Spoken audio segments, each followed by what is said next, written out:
Well, it is great to see you. It was an amazing day yesterday, and I know a lot of you were part of making that happen. I mean, over 1,600 plus toys that were part of this experience, just phenomenal, and thank you for being part of it. And those of you who maybe were at Toy Shop for the very first time, and you're here today, we are so glad to have you. I sincerely want to welcome you, and thank you for coming back and being part of this experience today. My name is Wolfgang, and I work here, and very excited to have you as part of this Wonder series as we're celebrating this very special time of year. Hope you enjoy your time, and certainly hope that you'll be back through the rest of this season. And what a great song, huh? I mean, whatever a pa-rum-pa-pum-pum is, I like it. And so just good stuff. This is the season when there's a lot of that kind of music that sort of evokes emotion or brings back memories. And we only really listen to it for about 6 weeks, but it seems like it's everywhere. We pepper it into our services. You hear it when you go into Target, or you go into the coffee shop, or you listen to it on the radio, whatever it might be. And but as well known as many of the songs are, the truth is most of us don't know some of the lyrics. Like, for instance, you know this tune, right? We all know what that song, it's Oh Christmas Tree, right?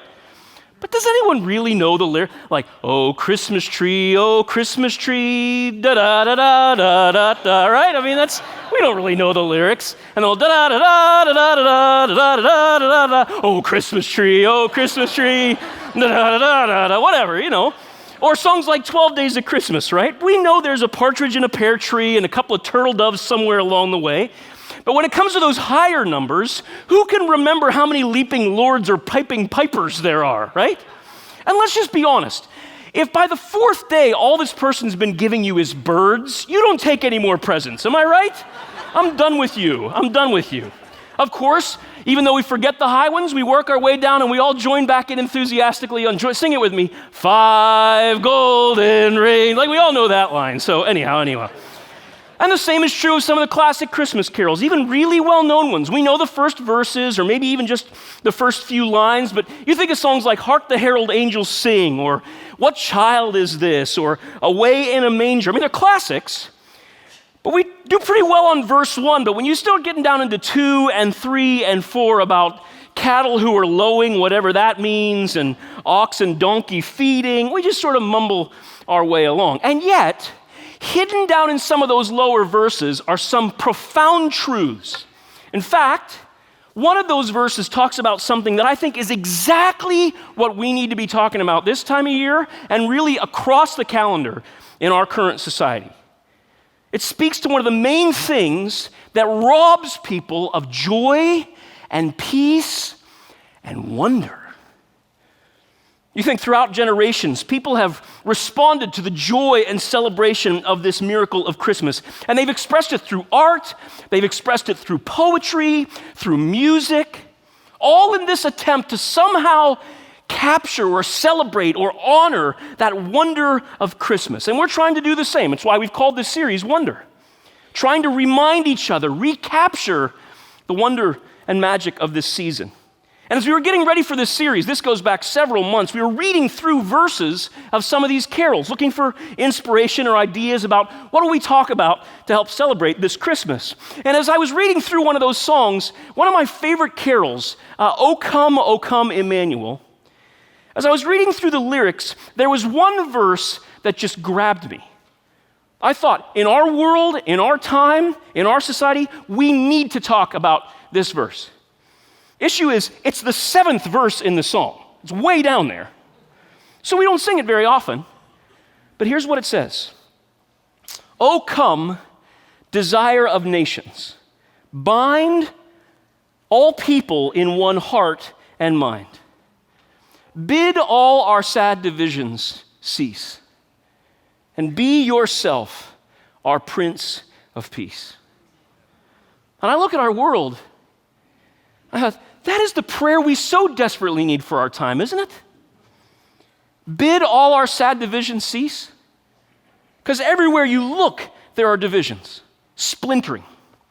People divided by race, by gender, by culture, by politics, divided by income or social levels. I mean, who in the world can experience wonder when all around us there's a war of words? So splintered, so polarized, so divided, and it only seems to be getting worse. And it's vicious. I saw one research study someone did. One of the biggest stresses people that have around the holidays, right up there with how they're going to fight the crowds to get presents and how they're going to manage things financially so they don't go too deep into debt. One of the biggest worries of this season is anxiety about discussing sensitive subjects like religion or politics with relatives. That was up on the list. Just curious, how many of you talked about politics over Thanksgiving with your family or friends? Did that come up at anybody's table? How many, it didn't come up at all? It didn't come up at your table. How many of you don't remember Thanksgiving? It was just 2 weeks ago. You're like fuzzy or something. I'm not sure what's going on there. But, well, politics certainly came up in one house in North Carolina. This is a true story. Last week I was reading an article in the News and Observer newspaper from the local paper in Raleigh, North Carolina. It's about a Thanksgiving get-together that ended very badly. It happened in a little town called Cary, North Carolina. A few family members started arguing about NFL players taking a knee during the national anthem. And pretty soon the argument escalated, and it went beyond shouting. This is absolutely true. Two brothers started going at it so badly, they went outside and were throwing lawn furniture at each other. Absolutely true. The dad, trying to bring peace and kick one of the sons out of the house, went in his room to get his shotgun, came out, and someone threw something at the dad, hit him, and the gun went off. He shot his son through the hand and leg. You thought you had an awkward Thanksgiving, huh? Because how was your Thanksgiving now on that scale, right? Doing better? And of course, the hate goes both ways. Back in October, this is just 6 weeks ago, a man in Vancouver, Washington, just down I-5, right here in enlightened Pacific Northwest. He had his truck burned. It was just parked along the street, but he had 2 Trump 2020 bumper stickers on it. And when he found it in the morning, not only had they burned out his truck, but they returned after it had been burned and spray painted Trump on the side of its carcass. Oh, come, desire of nations. Bind all people in one heart and mind. Bid all our sad divisions cease. And be yourself our Prince of Peace. The Prince of Peace. It's one of the promises that was made about who this Jesus would be. Hundreds of years before he was even born. The prophet Isaiah very famously wrote these words. Some of you may have heard them before. They show up in a lot of Christmas cards. For unto us a child is born, to us a son is given. The government will be on his shoulders, and he will be called Wonderful Counselor, Mighty God, Everlasting Father, Prince of Peace. Prince of Peace. It's one of the amazing things about this Jesus. He has a way of bringing people together who would otherwise never associate or come together anywhere. I mean, you think about that little traditional nativity set that maybe you have. Some people call it a creche, that little display that many people keep in their house with the little figures of Mary and Joseph and maybe a couple shepherds and some wise men, a couple farm animals, whatever it might be. And if you want to get really technical, the New Testament says the wise men didn't actually show up until later. They weren't there with the shepherds. They showed up to 2 years later. But we sort of mashed the story together, no problem. But put that aside for a minute. Think about just that little snapshot of people, how diverse that group was. You have this young girl, Mary, who has a pretty questionable reputation in her small village. She shows up pregnant, and she's not yet married. And gossip worked then like gossip works now. You have a fiance, a guy named Joseph, and we really don't know much about him except to say he was a construction worker, carpenter. That little couple did not have much. They didn't even have enough to buy their way into a decent place to stay that night. And then you have a group of shepherds. Who knows exactly how many? But in that culture, shepherds were on the fringe of society. Many of you know. Shepherds were considered so untrustworthy that their testimony was not acceptable in court. They were seen as liars. They were fringe. Nobody wanted to hang out with them. And then on the other side of the spectrum, you have these wise men, these magi, right? The kings. And they show up. They bring gifts. We know they're wealthy because they're so affluent, they can afford to give away things that are worth many times what the average person would make in a year. Most likely foreigners who would very likely come from a different religious background, all came together, Jesus brought all of these diverse people around himself, even as a baby. The rich and the poor, the educated, the uneducated, the respected, the outsiders, all these different kinds of people coming together around this Prince of Peace. And it wasn't just at his birth. You look at his ministry, he was about the same thing. Jesus reached out across ethnic boundaries, across religious boundaries, cultural boundaries, political boundaries. People began following who were very wealthy and powerful leaders in their communities, right along people of questionable moral backgrounds. His followers ranged from the educated to the uneducated, from white collar to blue collar to no collar, to respected to reviled. The Prince of Peace brought them together. Same is true of the early church that formed around this Jesus life and teaching. People from different cultures, different languages, different spiritual backgrounds, they find themselves with this new thing in common, Jesus. Whatever labels they carried, whatever groups they came from, their identity as followers of Jesus became more important than anything else. The early church was made up of everything from wealthy business people to former slaves and everything in between. Their identity in him mattered more than the divisions that society would put on them. And even in this room, I mean, you look around, you'll see people from different backgrounds. Some in this room have a lot. Some in this room don't have as much. Some in this room's first language is English. Others, their first language is Hindi, or Spanish, or Japanese, or Russian, or Mandarin. The list goes on and on and on. People from different cultures whose skin colors may be slightly different, from different backgrounds. Jesus, this Prince of Peace, brings us together.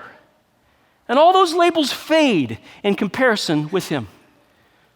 And of course, we love that. And we dream about continuing to be the kind of community that reflects the community that's around us. But this Prince of Peace doesn't just bring people together, he challenges those that he brings together to go do the same. Jesus talked about peace. In fact, one of the best known teachings of Jesus, straight from the world famous Sermon on the Mount, comes this verse in Matthew 5:9. Will you read it out loud with me? Matthew 5:9, here's what it says. Blessed are the peacemakers, for they will be called children of God. Not blessed are the religious, blessed are the moral, not blessed are the religious right, not blessed are the enlightened left. Blessed are the peacemakers. And there just aren't a whole lot of people trying to make peace in our culture right now, are there? The 24-hour news cycle, so many media outlets, they're not trying to make peace. There aren't even really many trying to inform us. They're just trying to get us to tune in so they can get higher ratings and raise the prices on their airtime, their advertising time. And what gets eyeballs? Conflict, anger, outrage. Can you believe they did this? Can you believe they said that? Can you believe what so-and-so tweeted? Right? It's not designed to inform, it's designed to inflame. And we buy in. And forget about the media. Forget about all the news to kind of blame out there. Let's just talk about our own social media. My goodness. You look at the stuff in your feed, I see the stuff in my feed, and man, the stuff that gets said on the left about people on the right is unbelievable. And the stuff that gets said by people on the right about people on the left, unbelievable. The name calling, the attacks, crazy things. And boil this down. If you want to be a peacemaker, you have to stop using social media as a flamethrower. Scrolling through my newsfeed, I see stuff posted by people in this church on both sides who would claim to align themselves with Jesus, this Prince of Peace. My goodness, what do you think you're doing? Who do you think you're helping with that venom? Sincerely, both sides. But we talk to our choir. Whoever that is with us, whoever's on our side, we say nasty things about those on the other side. We block all of them, right? Because we don't want to hear their standpoint. And we share and like and comment and retweet all the things that we like. Just shut out those voices that disagree. This is the way things work in our world, but it's not healthy. It's not godly. It's not peaceful. This tension, this conflict, this fear, it is stealing too many sense of wonder and joy and peace. Oh, come, desire of nations. Bind all people in one heart and mind. Bid all our sad divisions cease. And be yourself our Prince of Peace. I mean, how do we do that? In our crazy time, and you think it's bad now, buckle up, friends. The 2020 election is going to be nuts. And if we as followers of Jesus get sucked into it, shame on us. Rather than getting caught up in it, how do we be peacemakers?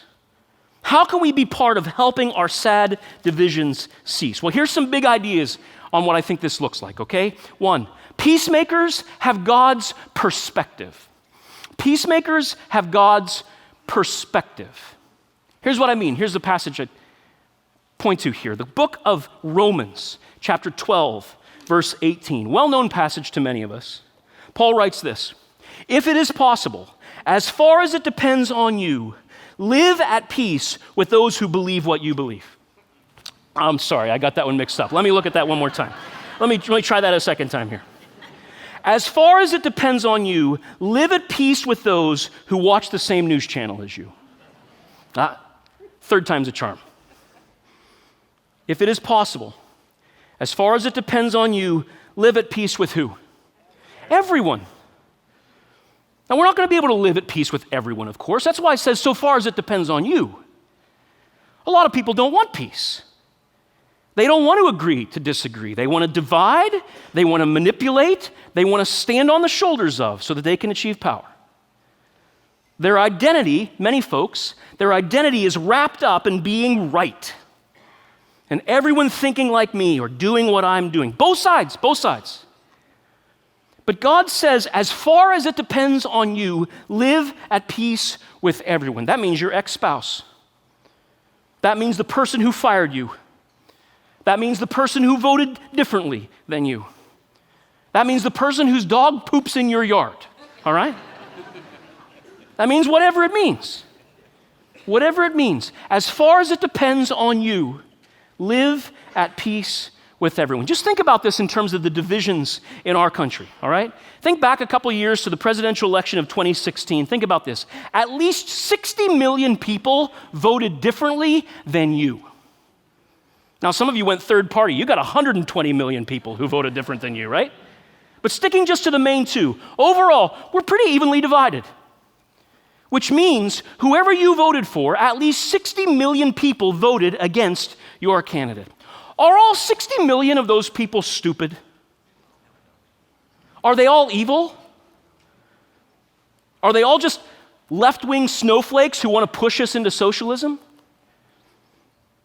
Are they all just right-wing white supremacists who want to take away people's health care? Is everybody stupid that doesn't have your perspective? Now, I have political convictions. I'm not going to tell you them. I try hard to talk about things in a way that you can't figure out what I might do on an election day. And even with that said, some of you are going to try to you're going to like dissect this talk to figure out which way I lean, right? It's ridiculous. The reason I want to keep that very, very hidden is because I only want to be seen as representing Jesus. I don't want to be seen as representing some party, some candidate. That's who I want to represent, period. Because if I convince someone to vote the way I think they should vote, but I don't show them Jesus, then what have I really done? What matters more? That my candidate wins? Or that people come to know this Prince of Peace? Now, of course, it's okay to have political convictions. It's okay to advocate for what you believe in. But it is not okay to be ugly about it. And it is not okay to be part of the hateful splintering that is so common in our world. Put it this way, The moment you start seeing people by a label, by their point of view, by their political affiliation, the minute you start seeing them through those lenses, instead of seeing them as your neighbor, you have lost God's perspective. Remember, Jesus said, love your neighbor as you love yourself. The minute you stop seeing them as your neighbor, you dehumanize them. You have lost God's perspective. And this isn't reserved for the right. There was a time when it seemed like a lot of the hate flowed out of that side of the equation. Friends, the hate goes both ways.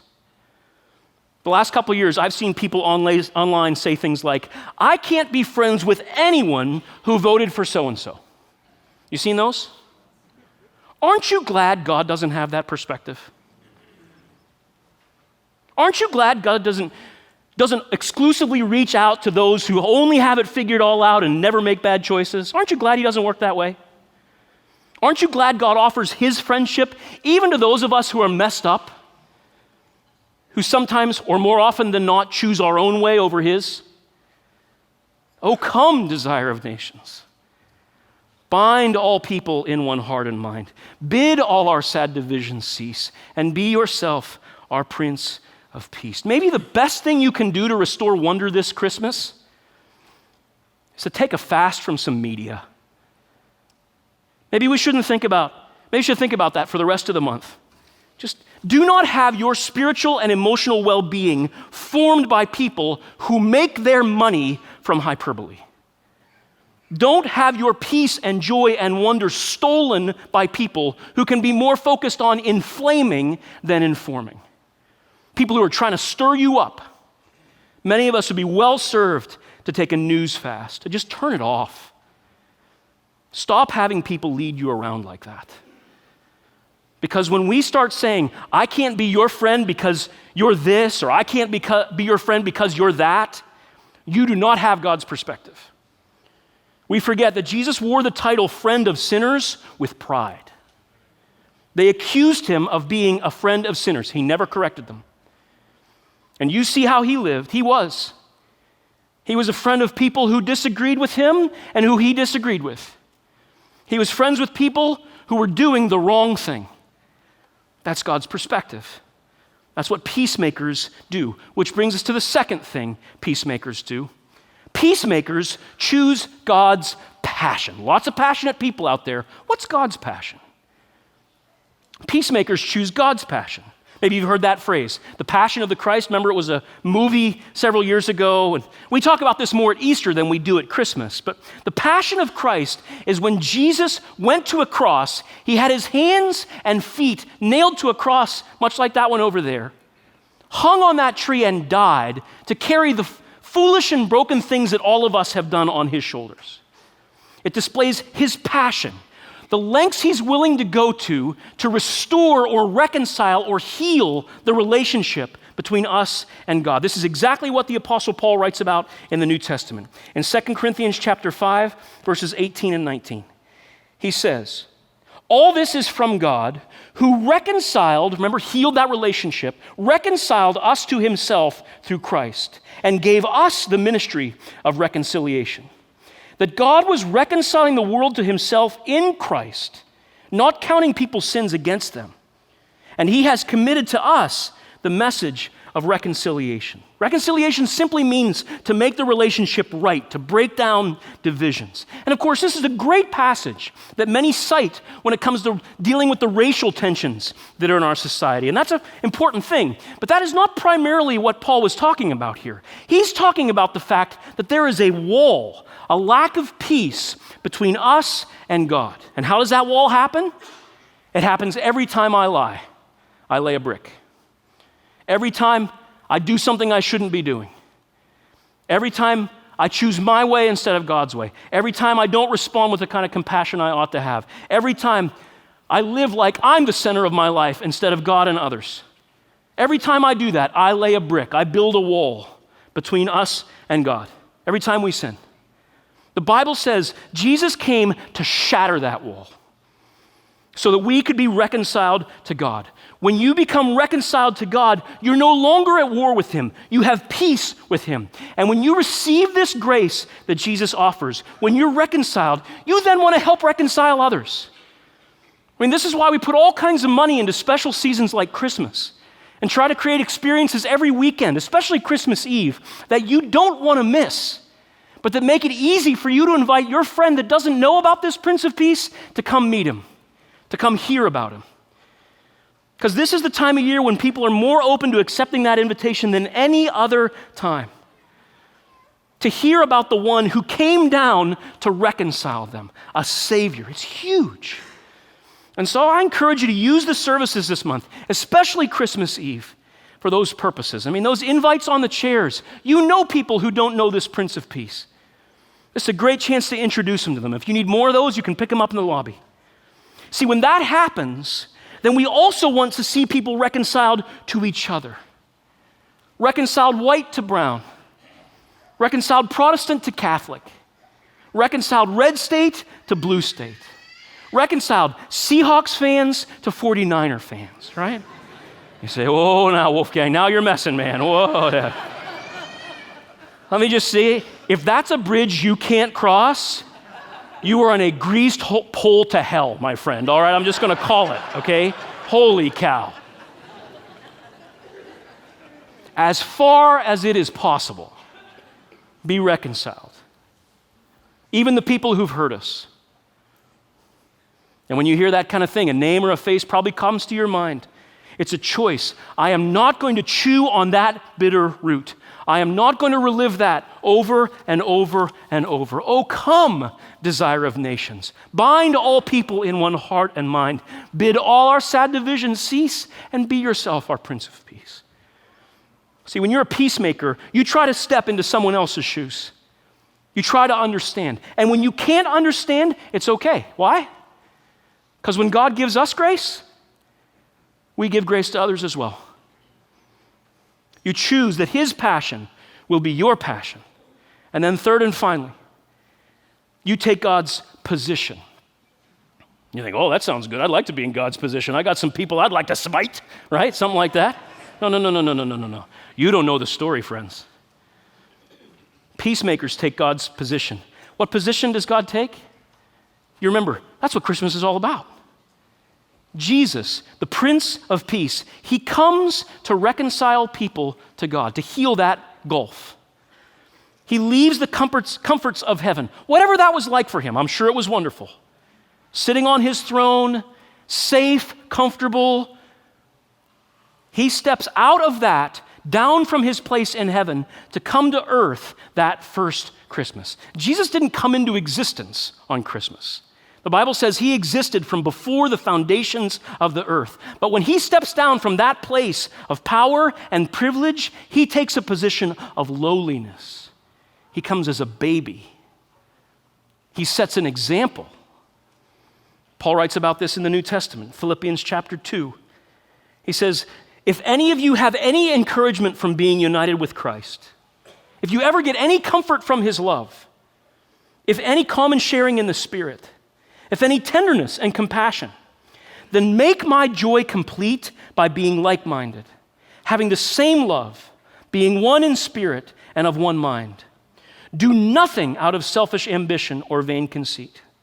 Rather, in humility, value others above yourselves. If Jesus' way of life has brought you any comfort at all, if you've had any benefit from knowing his grace covers your sin, his love is real in your life. If you get anything out of that, then take his position. What's his position? It's one of lowering himself. And why do we have so many wars among us? It's because nobody's willing to lower themselves. Everybody has to be on top. I mean, this is why some of us have marriages that have ended. We couldn't get low. We had to be sure we won every argument. We had to make sure we got the last word.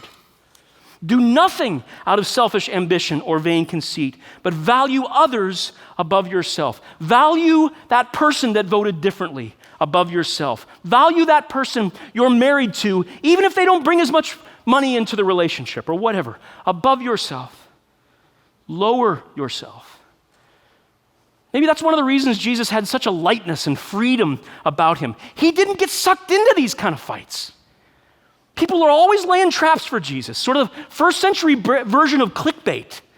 And they were always trying to put that stuff in front of him. He never got sucked in. He would either shut them up like that, or there were even times when he just ignored it, just didn't even answer. You know, in my role, I get a lot of emails. And some of them are very nice emails. I keep them and treasure them. They're very kind, and I appreciate them. And some of them are different. Sometimes people have feedback, let's say. And they range everything from you shouldn't have told that joke to you should have mentioned this verse instead of that one to I've had people email that my shirts are too wrinkled. They'll tell me that. And sometimes people try to be gracious about it. Then sometimes they don't. And I always want to be teachable. I am far from perfect. I mean, we say, if you are looking for the perfect church, keep looking, okay? Because we aren't it. And if you're looking for the perfect pastor, then come back on a weekend that Scotty's teaching, all right? And you can, no, I'm kidding. I'll probably get emails about that, right? I'll somehow get in trouble for that. But I want to learn. I want to get better. I am not immune from blind spots. I freely admit that. And sometimes there's validity to the criticism, and sometimes there's not. But either way, especially when I don't think the criticism is valid, my first instinct is to want to defend myself. Fire back. Explain why what I did was okay, or why I was right, or why by the third service my shirt might be slightly wrinkled, or whatever it might be, right? And there have been times when I have opened that reply window and I have started typing. And I can type fast when I'm mad, let me tell you, all right?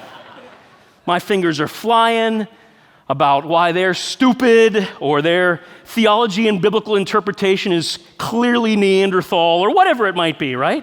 Slice and dice it. But I've learned, stop. Slow down. Backspace. Backspace. Backspace, right? I don't have to win. I don't have to be proven right. I can just say, thank you for the feedback. I always want to get better. Thanks for trying to help. I can value that person as more important than myself. If there's any encouragement, any comfort, any difference that his love has made in my life, I can value them above myself. I can let them have the last word. Imagine that. You could let someone else have the last word. When's the last time you let someone have the last word? When you stop defending our honor, stop defending our reputation, stop defending how smart we are. See, when you're a peacemaker, you don't always have to win. Because you keep in mind, there were times when Jesus lost. He lost when they hung him on that cross. It looked like his opponents had won. He intentionally chose to lose. And in the end, as a result of his losing, he actually won when he came back to life, when he changed human history forever. See, when peacemakers realize they don't always have to win, they don't always have to prove their point, world-changing things can happen, friends. Crazy things can happen. And it all begins with this simple prayer. O come, desire of nations. Bind all people in one heart and mind. Bid all our sad divisions cease. And be yourself our Prince of Peace. So I want to finish up this message by doing something that's just a little bit different. Something that's actually going to be a little physical, that asks you to participate. I'm going to ask you to respond with your hands. I'll give you a couple ideas on how you might want to respond, but to set it up, I want to think, when it came to being a peacemaker, Jesus did something with his hands, didn't he? He let them be stretched out on a cross, and he let them be nailed to a tree. And so we didn't have to. But he asks us to do something with our hands. And I want to just challenge every one of us in this room to participate with this in just a moment in some way. One of three options with your hands. Hands up in surrender, hands down like you drop it, hands open like you're ready to receive. Let me explain. See, hands up is the universal symbol of surrender, isn't it? It's the sign of making peace. And maybe today you need to surrender. Say, I have not been a peacemaker. Your ways are better than my ways. So I surrender my need to look smart. I want to be reconciled to you, God. I want to be a peacemaker. I surrender. Or you could do palms down, kind of empty hands. Like, God, I know I need to drop this. This bitterness that I've carried, I need to drop reliving that thing that was done to me. I need to drop my need to always be right, to be understood, to always have the last word. I need to drop that hatred I feel for people on the other side of the political spectrum or the racial divide. I need to drop it. And I ask for forgiveness, God. Or you can do palms up. Just open there in your lap. God, I need your grace. Because this peacemaking thing is tough. So I need your power. I need your spirit. And he said, you don't have to do this yourself. So God, fill me with your peace. Make me a peacemaker. I'm ready to receive it. These hands are yours. So where are you? And every one of us in this room is probably in multiple places, but I want you to just choose one. And as we sing this familiar song that we've been talking about, I want to ask you to choose one of those postures, just sitting right there in your seat. I want to ask you to pick either hands up in surrender, hands down and I drop it, or hands open and I'm ready to receive. So just bow your head. Bow your head. And as you get ready to sing this song, I'm going to challenge you to actually hold your hands in that position as we sing this familiar carol. So which one is it for you? Is it hands up and surrender? Is it hands down and I'm dropping it? Is it hands open as I'm ready to receive that grace, God? Whatever it is, just go ahead and put your hands there right now. You don't need to look around and see what everybody else's is. This is your moment. Your hands up, hands down, hands in your lap. Be subtle about it, but just do it. God, I surrender to you, or I drop it, Lord, forgive me. I receive your grace. I need your help to be a peacemaker. Jesus did something amazing with his hands by being nailed to that tree. What do you need to do with your hands? Oh, come, desire of nations. Bind all people in one heart and mind. Bid all our sad divisions cease, and be yourself our Prince of Peace. Amen.